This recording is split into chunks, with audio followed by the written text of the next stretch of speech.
Morning मेरे प्यारे प्यारे दोस्त। आप लोग कैसे हैं? आई होप आप लोग बहुत अच्छे होंगे। आज का क्लास शुरू करने से पहले मैं आप लोगों को एक प्यारा सा मोटिवेशन सुनाना चाहता हूँ। माँ तेरे पसीने के हर एक बूंद को मोती सा चमकाऊंगा मैं, तो सपने बड़े देखना, पूरा करके दिखाऊंगा मैं। यही मोटिवेशन के साथ आज हम लोगों को आगे बढ़ना है। आज हम सीखेंगे गोली दर्पण। गोली दर्पण किसे कहेंगे? गोली दर्पण किसी गोले, एक खोखले गोले का एक भाग होता है। इसमें देखिए, गोले को जब एक गोले को बीच से जब प्रतिच्छेद किया जाता है, वो दो भागों में बट जाता है। इसमें पहला भाग जो बनता है, जो अंदर से ये अंदरूनी टाइप का जो होता है, इसे बाहर से जो लेप लगाया जाता है, चांदी का जो लेप चढ़ाया जाता है, उसमें ये अंदर वाला हिस्सा जो होता है, ये अब अवतल दर्पण बनता है। अवतल दर्पण और उत्तल दर्पण। अवतल दर्पण में क्या होता है, अंदर की ओर धंसा होता है, और उत्तल दर्पण में होता है कि बाहर की ओर उभड़ा होता है। अगर अंदर की ओर धंसा हुआ, अगर हम किसी दर्पण को नहीं पहचान पा रहे हैं, मुझे वो दर्पण पता है, उसको दिया जाता है हमको छूने के लिए, उसे हाथ से हम छू के पता कर सकते हैं ये उत्तल है या अवतल है। इससे हम आराम से पता, जब किसी वैसा दर्पण जिसका अंदरूनी भाग बाहर किनारे की अपेक्षा बीच में पतला हो, ये जो होता है अवतल दर्पण में किनारे की अपेक्षा बीच में पतला भाग होता है। और उत्तल दर्पण में क्या होता है कि किनारे की अपेक्षा बीच में ही मोटा होता है। बीच में हम आप जब छुइएगा उसे, उत्तल दर्पण को, छोटा सा जो दर्पण होता है ये बड़ा वाला, उसको जब छूने के बाद उसमें बीच में मोटा होता है।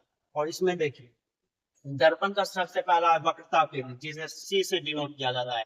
सी से इसे डिनोट किया जाता है। और एफ, एफ में यहाँ जो है फोकस होगी, फोकस है।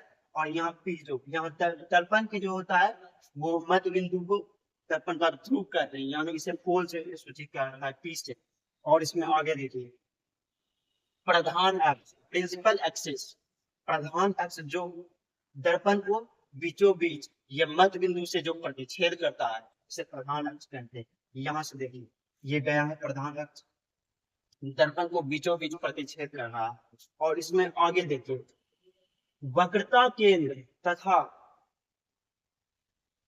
पोल के बीच ध्रुव, वक्रता केंद्र तथा ध्रुव के बीच की दूरी को रेडियस यानी वक्रता त्रिज्या कहते हैं। इस दोनों के बीच में ये जो दूरी बनेगा, इस दोनों के बीचों में जो दूरी बनेगा, वो वक्रता त्रिज्या कहलाएगा, रेडियस ऑफ कर्वेचर। और इसमें फोकस, और ये आपको याद रखना है कि ये जो होता है वक्रता त्रिज्या, ये फोकस दूरी की दोगुनी होती है। वक्रता त्रिज्या जो होती है, वो फोकस दूरी की दोगुनी होती है। और जो फोकस दूरी होती है, ये वक्रता त्रिज्या की आधी होता है, यानी कि एफ बराबर आर बटे टू। और यहाँ सी बराबर हो जाएगा 2f, यानी कि दो गुना फोकस दूरी। और इसमें आगे चलते हैं, ये अवतल दर्पण के लिए हो गए ये।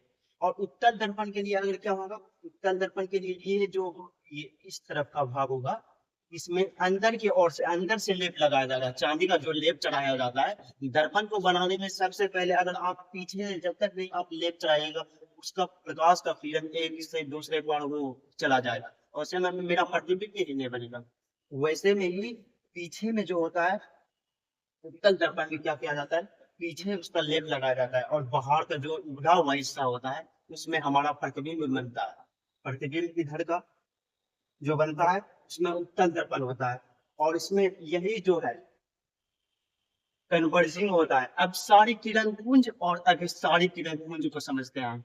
अब सारी किरण पुंज में क्या होता है कि जो अनंत से आने वाली प्रकाश की किरण होती है, जो सूर्य से कहीं से भी आने वाला, और प्रकाश की रेखा हर समय गमन करती है, किरण जो वो समांतर होती है, वो टेढ़ा टुकड़ा वो नहीं होता है, टेढ़ा नहीं होता, वो सरल रेखा में होता है, गमन करता है। प्रकाश की किरण सरल रेखा में गमन कर। और इसमें अब सारी किरण पुंज को देखते हैं। अनंत से आने वाले प्रकाश की किरणें जब दर्पण से टकराकर एक छोटे से बिंदु पर, वहां पर हो रहा है, फोकस हो रहा है, यहाँ पर हो रहा है, एक बिंदु पर मिल रही है, सभी किरण पुंज एक एक बिंदु पर जाकर मिल रही है, इसे अब सारी किरण पुंज कहें।